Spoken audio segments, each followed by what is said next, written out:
Nem um príncipe, nem um astronauta. Após a recusa da advogada Janaína Pascoal, o vice de Jair Bolsonaro será outro militar, o general da reserva Hamilton Mourão. O anúncio ocorreu durante a Convenção Nacional do PRTB, realizada em São Paulo na tarde deste domingo. Ao falar sobre o seu vice, Bolsonaro disse o seguinte, abre aspas: "Deixo de ser capitão e o general deixa de ser general. Nós passamos a ser, a partir de agora, soldados do nosso Brasil." A pergunta que eu começo com o Marcelo Madureira, já tá ok a conexão com o nosso Marcelo Madureira? Ô Madu, o Mourão é muito polêmico, né? Já exaltou, por exemplo, o brilhante Ustra. O que você achou aí da definição desse nome, né? Do candidato a vice aí, o Hamilton Mourão, Madu? Daqui a pouco a conexão com o nosso Marcelo, mas continua chovendo muito lá no Rio de Janeiro, tá um caos toda a conexão, até mesmo pelo sistema de telefone, está bastante complicada, mas já a gente reforça aí a tentativa de falar com o nosso Marcelo Madureira. O Andreasa tá na linha? Será que o Andreasa tá ainda por festa? Opa, tá sim. Ô Andreasa, eu tava falando aqui nem um príncipe, nem um astronauta. A opção ficou, de fato, com o polêmico general Hamilton Mourão. O que você acha dessa chapa e, enfim, tá bem isolado o Bolsonaro, né? Isolado ele estaria de qualquer maneira, Patrick Santos, mas ele tinha alternativas viáveis para dar um ar plural, na medida do possível, à sua candidatura. A escolha do general Mourão é um erro político grave. Fala para os mesmos. O Bolsonaro precisava de alguém que comunicasse outros ares. O general Hamilton Mourão era, até outro dia, vai mudar agora, defensor de intervenção militar. Um discurso antidemocrático do qual o Bolsonaro tinha obrigação de se afastar se quisesse aumentar o seu público, falar para um público maior. Afinal de contas, se ele quiser ganhar a eleição, ele precisa fazer isso, né? Quer dizer, uma coisa é ir para o segundo turno. Talvez com a base que ele tem hoje, ele consiga, ele está na briga. Se a eleição fosse hoje, segundo as pesquisas, estaria lá. Mas e para ir além? A disputa não é para ser presidente da República. Quer dizer, primeiro ele sonhou com o Magno Malta, representaria uma aliança partidária com o PR, ele daria 45 segundos mais ou menos a mais de televisão. Seria, além da figura do Magno Malta, que eu acho que agregaria pouco ao Bolsonaro, muito parecido, mas teria um partido com estrutura para lhe dar base, inclusive, para desenvolver o seu discurso de outsider, tendo instrumentos do establishment a seu favor. Perdeu. Depois se falou da Janaína Pascoal. Era o melhor nome entre todos, a meu ver, o melhor trânsito na sociedade, uma professora de direito da USP, ligada ao impeachment, sem passado político eleitoral, mulher, que é algo que se procura nessa eleição, como a gente tem visto aí, seria um ótimo nome, seria o melhor entre aqueles disponíveis nos quadros do PSL. Também teve o general Heleno, e aí é importante falar do general Heleno, que é de outro partido, do PRP, porque a crítica ao general Mourão não tem a ver com o fato dele ser militar, não há nenhum problema em ter um vice militar. Muito pelo contrário, o Exército é uma instituição importantíssima, corretíssima, muito bem percebida pelo brasileiro. O general Heleno, por exemplo, tem grandes serviços prestados ao Brasil, inclusive humanitários. Liderou a equipe brasileira, a representação brasileira no Haiti, na luta contra aquela miséria que tomou conta do país depois do furacão. Então não é uma questão militar. O problema do general Hamilton é que ele é um militar com um discurso reacionário, que faz com que o Bolsonaro fale para um público ainda mais restrito do que o que ele já tem. Eu digo isso com tranquilidade, faço essa crítica com tranquilidade, porque eu percebo mesmo entre aqueles pensadores do bolsonarismo, aqueles que estão pensando e articulando e que têm algum senso crítico sobre a candidatura do Jair Bolsonaro, eles reconhecem que foi um erro. Não era aquilo que eles achavam melhor para o Bolsonaro. De fato, não é. Agora, também, no final das contas, fica claro o seguinte: se o Bolsonaro quisesse, teria o príncipe, o Luiz Felipe de Orleans de Bragança. Depois da Janaína Pascoal, era o melhor nome. É um sujeito culto, preparado, tem ideias para o país, dialoga com outras partes da sociedade. O príncipe queria ser o vice.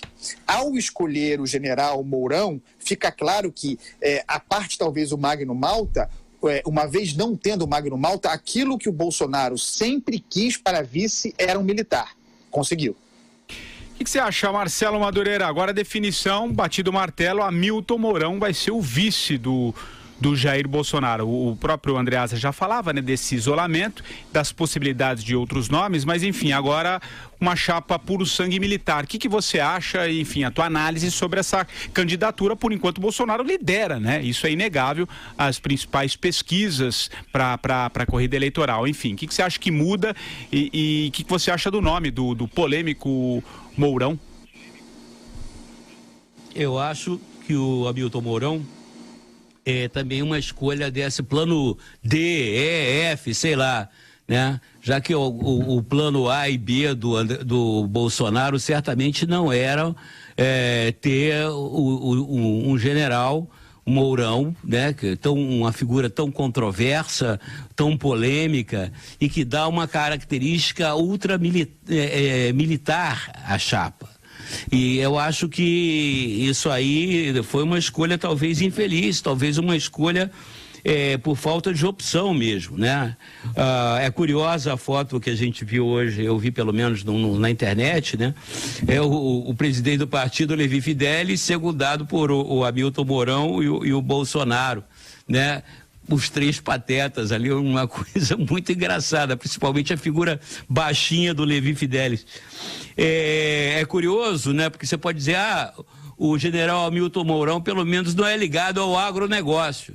Mas aí eu me lembro do episódio do golpe 64, quando até não sei se é parente, mas o general Olímpio Mourão, aquele que veio com as tropas de Minas na direção do Rio de Janeiro, né, no dia 31 de março, fazendo já o golpe propriamente dito de 64, ele mesmo se intitulava uma vaca fardada.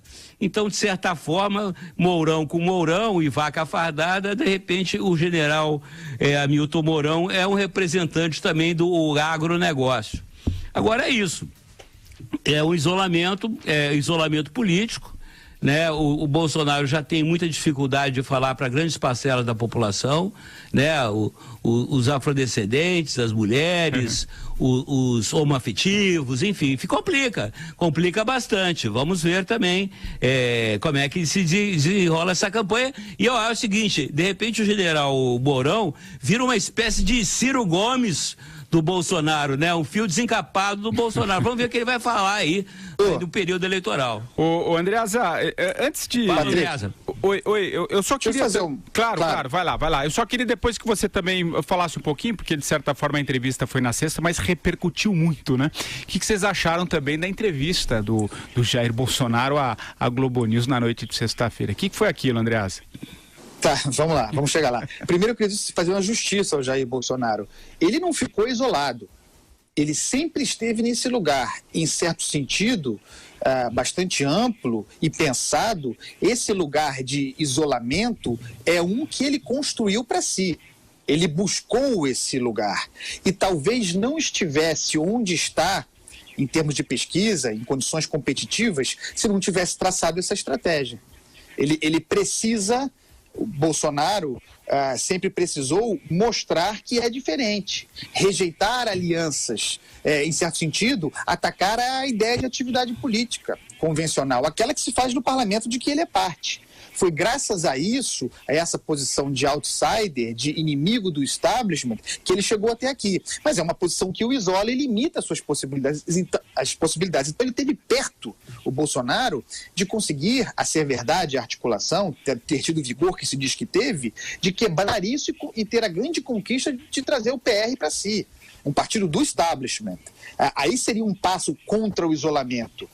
Mas o isolamento em que ele se encontra é um lugar construído, pensado. Não é algo decorrente de erros políticos como aqueles cometidos pelo Ciro Gomes, né? Que tentou de tudo e não conseguiu. Sobre especificamente a entrevista de sexta-feira, em primeiro lugar, eu elogio porque foi uma entrevista, ao contrário do que aconteceu no Roda Viva na segunda, há uma semana. Foi uma entrevista dura, o Bolsonaro foi submetido a perguntas incômodas, e na maior parte das respostas quando confrontados com questões administrativas, com as pressões reformistas, com matéria econômica, a meu ver, as suas respostas foram fundamentalmente, essencialmente precárias. Ou seja, ele não teria ido bem no que se refere a conteúdo naquela entrevista. Porém, o que importa, e aí eu falo em termos político-eleitorais, é a percepção da audiência. E a favor da percepção da audiência, que, a meu ver, foi favorável ao Bolsonaro, apesar dele ter ido mal na entrevista, ele saiu, entre aspas, vitorioso em decorrência de alguns equívocos editoriais, especificamente aquele final, sobre o que eu não vou me estender muito mais. Vai lá, Marcelo Madureira, o que você achou da entrevista? Olha, eu achei que, primeiro, tinha um número excessivo de perguntadores, né? O Jair Bolsonaro, na minha opinião, até saiu bem, porque a minha percepção, isso de uma maneira geral e está ocorrendo, é que parece que existe uma disputa entre os jornalistas e os candidatos, principalmente da parte dos jornalistas, tipo querendo, entre aspas, ferrar o candidato. Tipo assim, uma coisa de vaidade pessoal, tipo, viu, peguei o Ciro Gomes, viu? Peguei o Bolsonaro, viu? E isso, na minha opinião, não é o papel do jornalista, isso não é esclarecedor. Né? Você digamos assim, querer derrotar o candidato. Eu acho que o papel do jornalista é fazer com que o candidato exponha com a maior clareza possível as suas ideias, as suas propostas e mesmo as suas contradições. Mas o papel do jornalista tem que ser bastante discreto, como foi a do Gabeira, por exemplo. Né? Eu acho que alguns foram um pouco assim, diria até vaidosos. Eu acho que é o cuidado que se deve ter, Doravante. Com até a relação ao episódio mais comentado, que foi aquela nota soprada para a jornalista Miriam Leitão, pessoa que eu admiro muitíssimo, minha amiga, quero muito bem a ela, e eu percebi. Foi no calor do momento. Eu acho que aquilo ali foi a sacanagem com a Miriam, para falar assim, ela não teve opção a não repetir aquele comunicado oficial. Aquilo ali caiu muito mal, aquilo é um equívoco. É um equívoco jornalístico, isso chama-se revisionismo, como foi aquela infeliz matéria do Globo pedindo desculpas por ter apoiado o golpe de 64. Isso é um insulto à memória dos profissionais que trabalharam naquela época, é um insulto à marca do jornal, é um insulto à memória do Dr. Roberto Marinho, porque você não pode fazer revisionismo histórico. Isso é de uma covardia, isso é para puxar o saco do leitor, fazer meia-culpa 40 anos depois. Isso é insultuoso, isso só denigre a imagem do veículo. Você não pode se responsabilizar por fatos ocorridos há 40 anos atrás, onde o contexto era outro, as pessoas eram outras. Você não pode explicar o que havia no sentimento e na cabeça de outras pessoas. Eu acho que houve essa covardia que fizeram com a Miriam Leitão agora foi a mesma coisa. A meu juízo, eu teria demitido quem teve essa ideia, porque isso aí foi o que repercutiu. Né, do fato que repercutiu. Foi isso, e foi altamente prejudicial à TV Globo, às empresas Globo. Foi uma decisão de puxa-saco e equivocada. Revisionismo histórico, isso aí é primário. Isso é primário, isso não se faz. Bom, Patrick. Belo depoimento, Madu. Oi, Andreasa, vai lá. O que ficou claro ao fim dessa semana, em que o Bolsonaro foi submetido a 2 entrevistas, especialmente a do Roda Viva, cheia de gente querendo lacrar em cima dele, é que ele tem carcaça para o debate.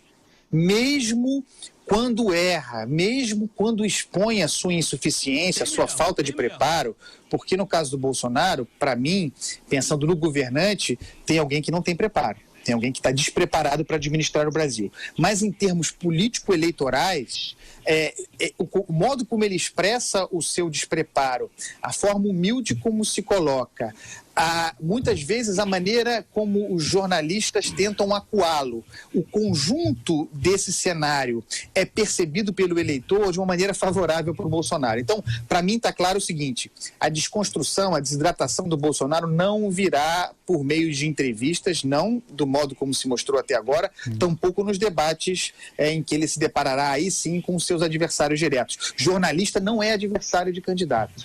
É um erro até pegando fio no que disse o Marcelo Madureira, investir nessa ideia.